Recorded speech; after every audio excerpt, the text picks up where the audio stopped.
Hello. हाँ। FM विविध भारती आकाशवाणी वाराणसी से मैं ध्वनि मित्र पांडुरंग पुराणिक हूँ और श्रोताओं, हमारे साथ एक ऐसी कलाकार हैं जो शास्त्रीय संगीत, उपशास्त्रीय संगीत और लोक संगीत तीनों विधाओं में पारंगत हैं। ये हमारे पास में ही प्रयागराज है जो तीर्थराज कहलाता है, वहाँ की निवासी हैं। तो आइए इनसे मिलते हैं। आप हैं डॉक्टर आयना बोस चैटर्जी। आयना जी, बहुत हाँ, बहुत स्वागत है। नमस्कार। नमस्कार। हाँ, नमस्कार। आपको भी बहुत बहुत नमस्कार कि आपने मुझे वाराणसी एफएम चैनल में मुझे याद किया। जी इसके लिए मैं तहे दिल से शुक्रगुजार हूँ आप लोगों की। बिल्कुल, बहुत अच्छा लग रहा है आपसे जुड़कर। आयना जी, अपने बारे में कुछ बताइए। आपकी शिक्षा कैसे हुई, आपका संगीत की ओर रुझान कैसे हुआ? मूलतः तो हमारा परिवार जी 100 साल पहले हुगली के एक छोटे से गांव अकना नाम है जिसका, जी जी वहां से उठकर मेरे दादाजी इलाहाबाद में एजी ऑफिस में जी एज ए सेक्शन इंचार्ज आए थे। जी जी और उसके बाद से हमारी ये चौथी जनरेशन चल रही है अब, जी जो जी। इलाहाबाद में रह रहे हैं हम लोग। 1919 से लेके और आज 2020 का सफर हमारे परिवार ने इलाहाबाद में तय किया। वाह। मेरे पिताजी इलाहाबाद में ही पढ़े लिखे, जी। इलाहाबाद में ही पैदा हुए। हम्म। और बीच में उनका ट्रांसफर, रेलवे में जॉब करते थे फादर, तो उनका ट्रांसफर कानपुर हो गया था। जी जी उस दौरान मैं पैदा हुई कानपुर में। राम नारायण बाजार एक बहुत पुराना मोहल्ला हुआ करता है कानपुर का। जी। उस में एक किराए के घर पे मेरे फादर उस समय रहते थे। हम्म। और उस समय मेरा जन्म हुआ। उसके बाद फिर हम लोग ट्रांसफर होके 1982 में इलाहाबाद चले आए। हम्म। और 1982 से मेरा सफर जो है इलाहाबाद में ही आज तक है। मैं जो कुछ भी बनी हूँ इलाहाबाद में ही आके मैंने म्यूजिक परंपरागत तरीके से सीखा। जी मेरे घर से, मेरा घर चूंकि इलाहाबाद में ऐसी जगह पर स्थित है, जी। वहां से प्रयाग संगीत समिति एकदम पास में है। अरे वाह, अरे तो वाह। मेरा संगीत के प्रति बचपन से ही कुछ रुझान था।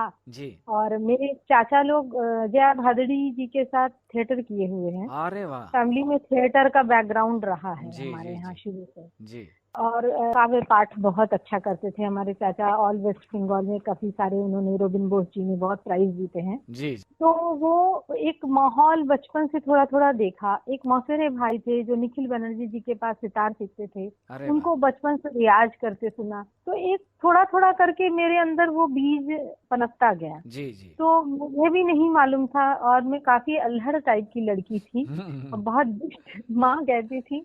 और इसलिए माँ ने काफी, उस जमाने में इतना बर्थ सर्टिफिकेट का दौर भी नहीं था, तो माँ काफी उम्र बढ़ा करके ही मुझे स्कूल में डाला था, क्योंकि जी मैं बहुत उद्दंड थी, जी बहुत जी परेशान करती थी। कहती थी कि धूप में मत जाओ, तो मैं धूप में ही निकलती थी। तो इस तरह की चुलबुली टाइप की लड़की थी। लेकिन मुझे हिंदी फिल्म के गाने बहुत अट्रैक्ट करते थे। जी जी तो रेडियो में जब गाना बजता था तो मैं रेडियो में ऐसे इधर उधर देखती थी कि कैसे इसमें बज रहा है। माँ से कहती थी मैं भी चाहती हूँ मैं इसमें घुस के गाना गाऊं, मैं इसमें घुस के गाना गाऊं।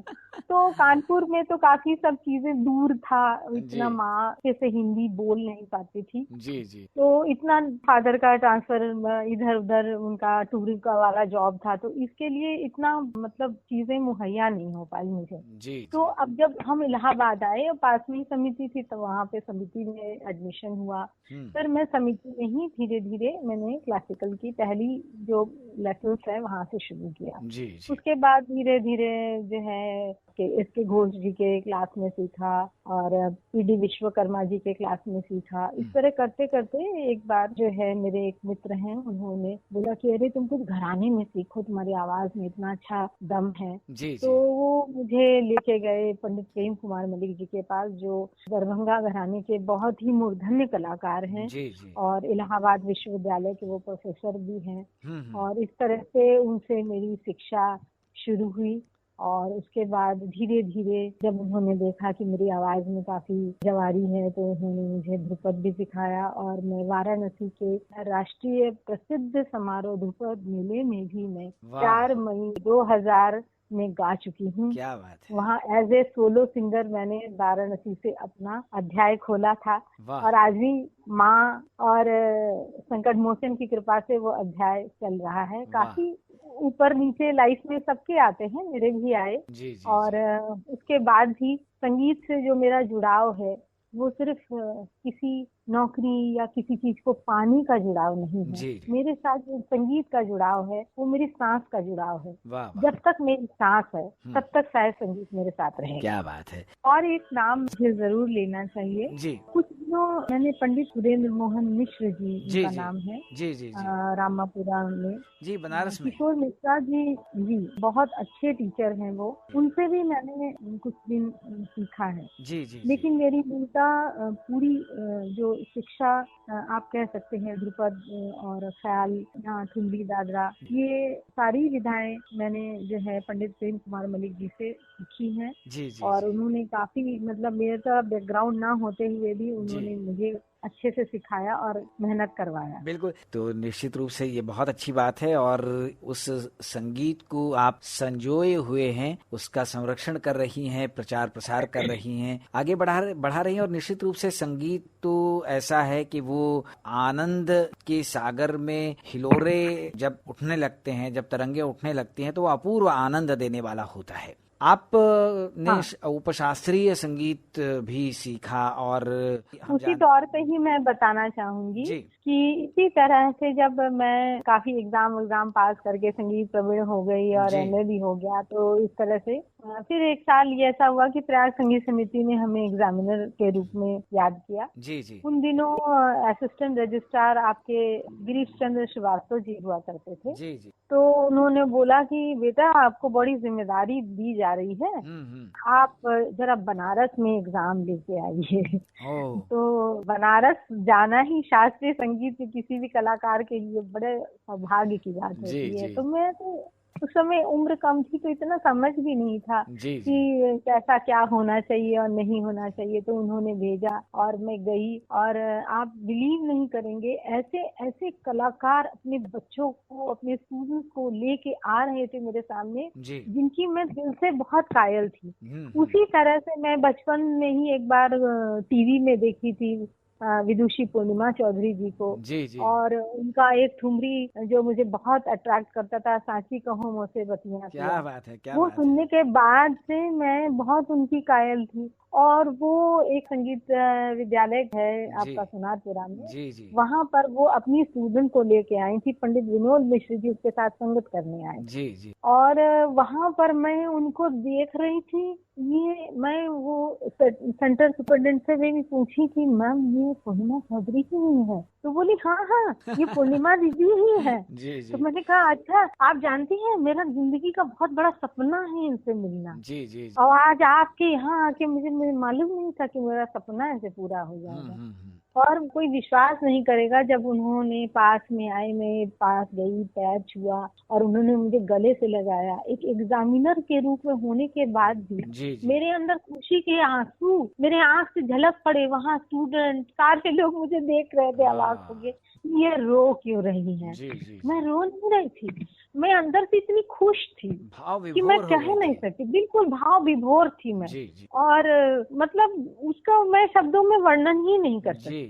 और वो बाद में उनका सानिध्य मिला और मैं उनसे कुछ प्रसाद रूप में कुछ संगीत की चीजें ले पाई।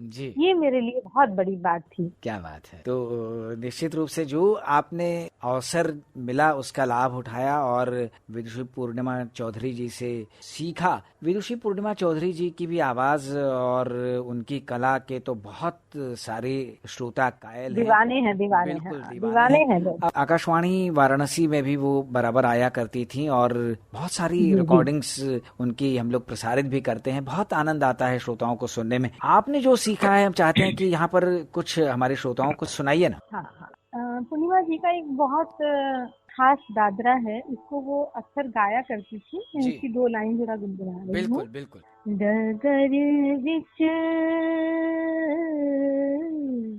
डगर विच कैसे चलूं मगरों के कन्हैया दे पीर। डगर विच कैसे चलूं मगरों के कन्हैया दे पीर। डगर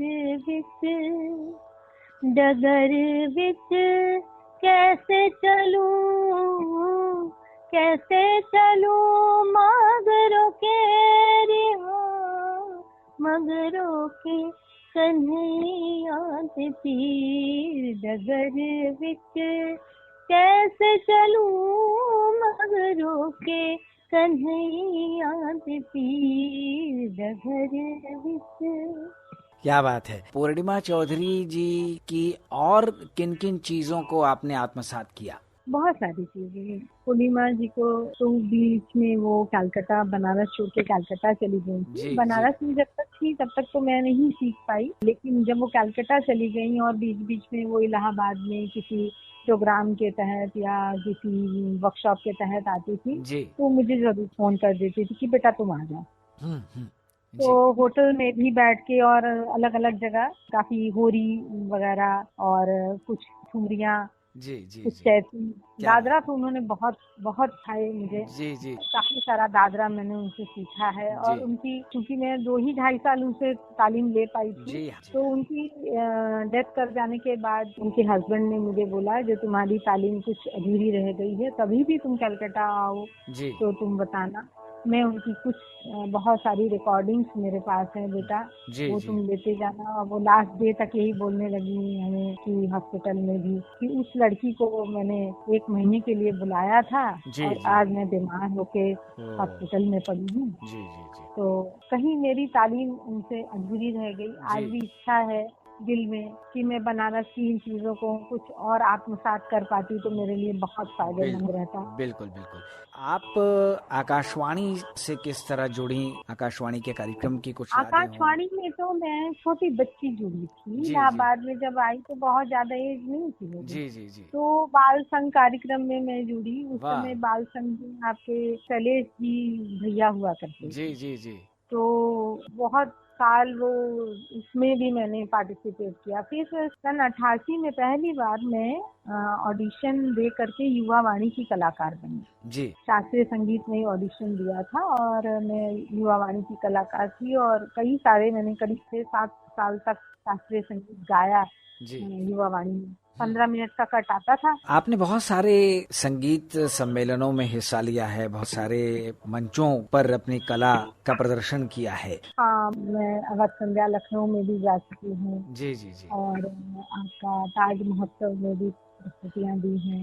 इसके अलावा एक अलीगढ़ में उत्सव होता है आपका, स्वामी हरिदास समारोह होता है वहाँ। बसंत पंचमी के दिन समारोह होता है। तो मेरे लिए बहुत सौभाग्य की बात है कि मुझे जो भी शास्त्रीय संगीत के मंच मिले इसके लिए मैं ईश्वर को कोटि कोटि धन्यवाद देती हूँ, क्योंकि मेरा बैकग्राउंड ये नहीं है। मुझे अगर कोई गाने के लिए बुला रहा है तो मैं किसी तरफ नहीं देखती, मैं सिर्फ ये देखती हूँ कि मेरा परफॉर्मेंस कितना अच्छे से अच्छा हो।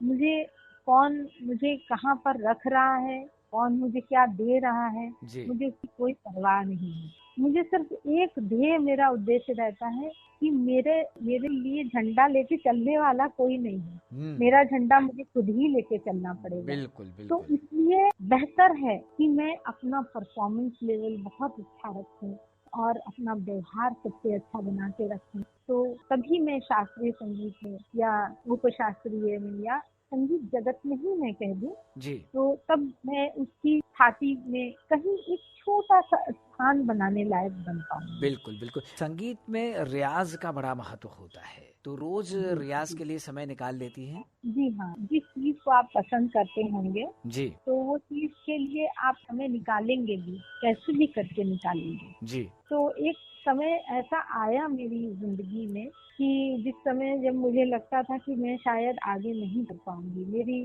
फादर के जाने के बाद 3-4 साल के बाद मेरी मदर डिमेंशिया की पेशेंट हो गई। तो उनको संभालना बहुत मुश्किल काम था, क्योंकि मैं और माँ ही रहते थे घर पे।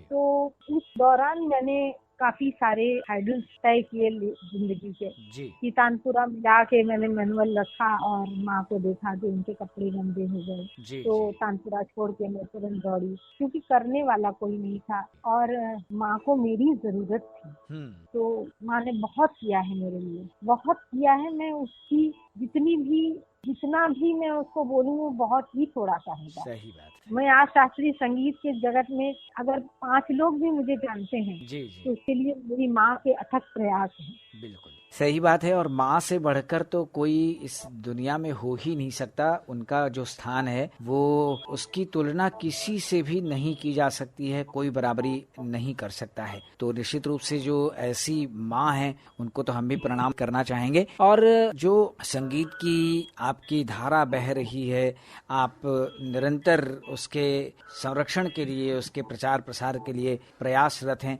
इसी तरह आप अपनी जो कला है उसको निखारती रहें। आपके पति जो हैं वो फिल्म जगत से भी जुड़े हुए हैं, फिल्म संगीत जी की दुनिया में भी उनकी कई फिल्में हैं जिनमें उन्होंने संगीत दिया है और बहुत नाम है उनका भी, अर्नब चटर्जी। तो हाँ आप भी मुंबई में फिल्म जगत में प्लेबैक सिंगिंग में कभी हाथ आजमाने के लिए, मतलब कभी नहीं, आपने मैंने सोचा? कभी ऐसा सोचा नहीं था। जी कुछ वर्ष मैंने मुंबई में, चूंकि मेरी बड़ी बहन सुलग्ना जी अपने हस्बैंड और बच्चों के साथ मुंबई में करीब 27-28 सालों से रह रही हैं। जी और उनके फैमिली में उनके नंदोई फिल्म फाइनेंसर ही थे। मैं जी चाहती तो बहुत पहले से ही मैं जा सकती थी और जी उस क्षेत्र में कुछ कर सकती थी, जी जी लेकिन मुझे कोई फिल्म म्यूजिक बहुत अट्रैक्ट नहीं किया। जी सुनने के लिए बहुत अच्छा लगा, करने के लिए, अब खुद अपने मन को खुश करने के लिए गाना बहुत अच्छा लगा। जी जी लेकिन मैं जिस परिवार या जिस परिवेश से मैं पली बड़ी हूँ,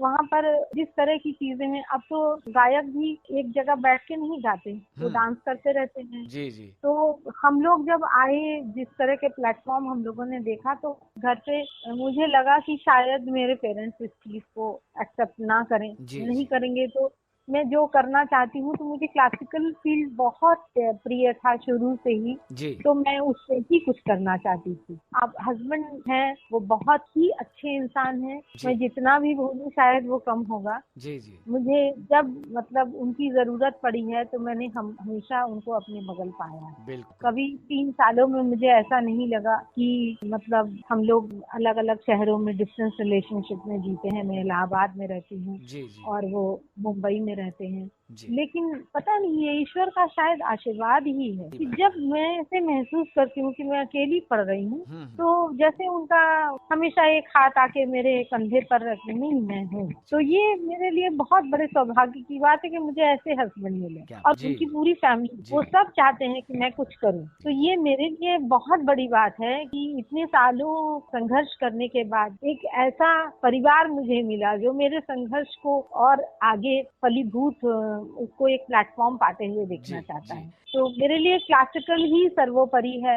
मैं जो मास में गाना है, जी बहुत सारे दर्शक चाहिए, तो मुझे नहीं चाहिए शायद। जी मैं जी बस कुछ लोगों के लिए ही हूँ। जी मेरी अभी इतनी ख्याति नहीं है कि जी मैं इतने लोगों के लिए कुछ जी कर पाऊँ। जी आपके भविष्य की क्या योजनाएं हैं? शास्त्रीय संगीत को और आगे बढ़ाने के लिए किस तरह से आप प्रयास कर रही हैं? भविष्य की कोई बहुत ज्यादा बड़ी योजनाएं नहीं है, न मैं जी कुछ सोच के आगे बढ़ी। मैं बहुत सालों पहले बीएचयू में पीएचडी के लिए एनरोल्ड हुई थी, फिर फादर की तबीयत खराब हुई, तो वो एनरोलमेंट छोड़ के मुझे वापस घर आना पड़ा। जी 10 साल के अंतराल के बाद मैं फिर से इलाहाबाद विश्वविद्यालय में एनरोल्ड हुई। मैंने अपना पीएचडी कंप्लीट किया। जी तो मैं काफी हार्डल्स पार करते करते इस जगह तक पहुंची हूँ। तो मैं कोई एक खाका तैयार करके नहीं चलती हूँ, जी मैं काम करती रहती हूँ और मैं देखती हूँ ईश्वर मेरा रास्ता हमेशा प्रशस्त करते रहते हैं। जी तो मैं बहुत उस ऊपर वाले की और बाबा विश्वनाथ की बहुत शुक्रगुजार हूँ जी कि वो हमेशा मेरा रास्ता कहीं न कहीं से निकाल देते हैं। जी आंधी तूफान में से हटा के मुझे किसी न किसी प्लेटफॉर्म पे वो हमेशा खड़ा कर देते हैं, जी जहाँ से 4 लोग मुझे जान ही जाते हैं। बिल्कुल। तो ये ऊपर वाले का आशीर्वाद है। आपके पास कोई सीखने के लिए आता है तो आप कितना उसको सिखाने का प्रयास करती हैं? पूरा सहयोग करना चाहती हूँ, जी क्योंकि शास्त्रीय संगीत में एक जो बहुत बड़ा शुरू से एक चीज होता है कि देने में लोग बहुत कृपणता करते आए जी हैं। जी तो मैं वो कृपणता नहीं करना चाहती। यदि बच्चे में पार्क है, वो रियाज कर रहा है, तो मैं पूरी कोशिश करती हूँ। जी मैं टाइम कभी नहीं देखती कि अच्छा 1 घंटा हो गया, इसका तो टाइम खत्म है, जी जी ऐसा जी नहीं है। जी अगर उस बच्चे में करने की क्षमता है, तो बच्चे मेरे पास 1.5-2 घंटा, 3 घंटा, यहाँ तक कि कुछ बच्चे ऐसे हैं कि जिनको घर में उनके पास साज सामान नहीं है। जी मैं जिस समय कॉलेज जाती हूँ, उस समय वो बच्चे मेरे ही घर में, मेरे ही तानपुरा हारमोनियम में बैठ के रियाज करते हैं। टास्क दे के जाती हूँ जी और जी बोलती हूँ इसको रिकॉर्ड करके रखना, रियाज करने के बाद मैं आके सुनूंगी कि तुमने कितना रियाज किया। जी जी जी। चलिए बहुत अच्छा है। हमारे श्रोताओं को और क्या सुनाना चाहेंगे आप? एक दादरा है जिसे पूर्णिमा जी बहुत बहुत गाती थी। मैं बहुत बार मैं उनके साथ इलाहाबाद में भी स्टेज पे बैठी हूँ जी जी जी। और उनको ये दादरा गाते बहुत सुना है।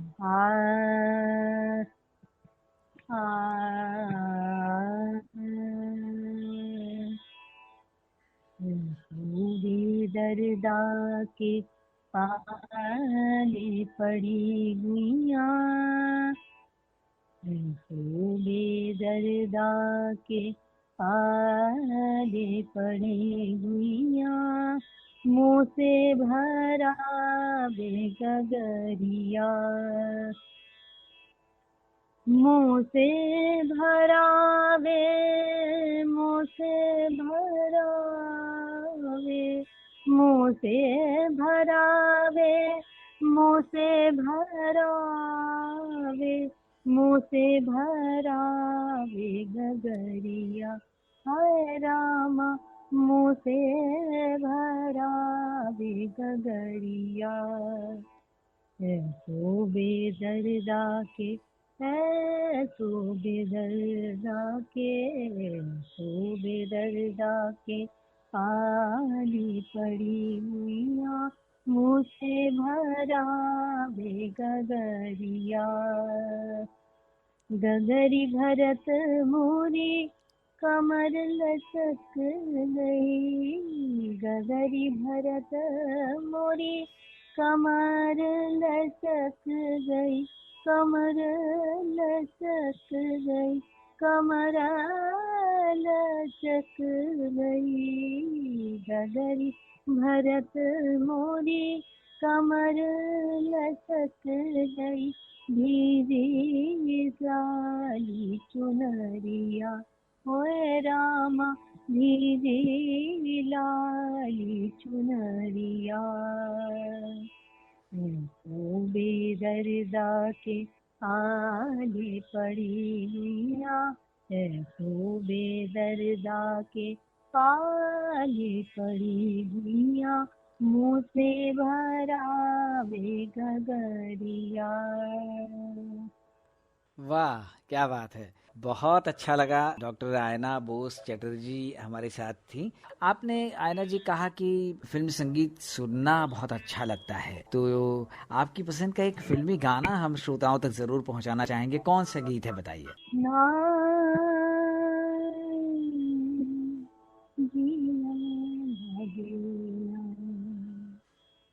बिना मेरा कहीं जिया लागे ना, ना जिया लागे ना, तेरे बिना मेरा कहीं जिया लागे ना, ना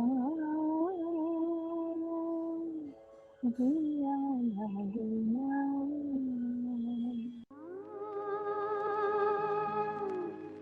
जिया लागे ना, तेरे बिना मेरा कहीं जिया लागे ना, ना जिया लागे ना, तेरे बिना मेरा कहीं जिया लागे ना, ना जिया लागे ना।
वाह आयना जी, कोरोना का पीरियड जो है बहुत लंबा हो रहा है और अभी भी स्थितियां बहुत चिंताजनक बनी हुई हैं। आपका समय इसमें किस तरह से बीत रहा है और आप किस तरह से सावधानी रख रही हैं? श्रोताओं को क्या कहना चाहेंगी आप? सबसे पहले मैं ये कहना चाहूंगी कि ये ऐसा रोग है कि राजा से लेकर रंक किसी को भी हो सकता है, जी। कोई इससे छूट नहीं सकता। इसलिए बचाव ही एकमात्र उपाय है। और मैंने कैसे समय बिताया, तो मैं एक बात कहूंगी कि मुझे गाने के साथ खाना बनाने में भी बहुत इंटरेस्ट है भैया।